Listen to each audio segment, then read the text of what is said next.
Magandang araw sa inyong lahat dyan. Sa mga nanonood nito, alam ko na nandyan kayo dahil sumusuporta kayo sa tatay ko. Birthday niya ngayon, masaya ako, nakasama ko kayo na mag-celebrate ng birthday niya.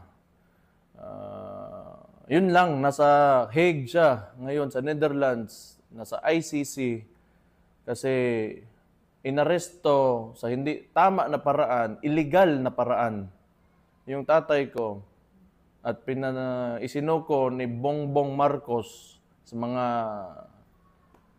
doon sa Netherlands, sa ICC. So, kahit ganon ang nangyari, masaya pa rin ako kasi nakikita ko yung suporta nyo. So, malaking bagay yan sa amin. Gusto ko malaman nyo na malaking bagay talaga yan. At huwag na tayong tumigil hanggat sa hindi makabalik si PRRD. Kailangan malaman talaga ng administrasyong ito na hindi tayo pumapayag sa ginawa nila.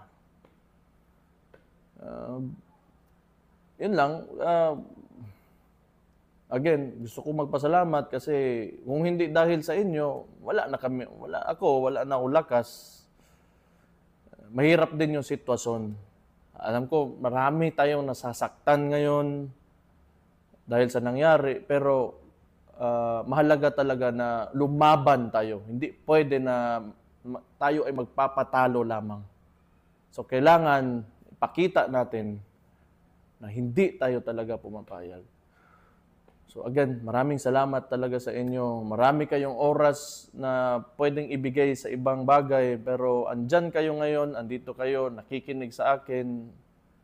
Wala akong masabi sa inyo. So, mahal na mahal ko kayo dahil sa pinapakita niyong suporta sa tatay ko. So, isa pa, dahil ito ay resulta ng tingin ko na sobrahan ng politika ito si Marcos dahil tingin ko takot talaga sila na tumakbo yung kapatid ko sa 2028 kaya maraming mga movements o mga kilos sa politika laban sa pamilya namin na ginagawa ng administrasyon.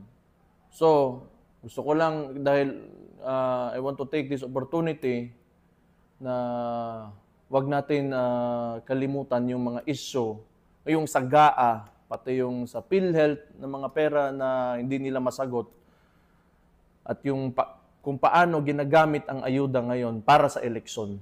Yun ang mahalaga rin na hindi natin patuloy na i-question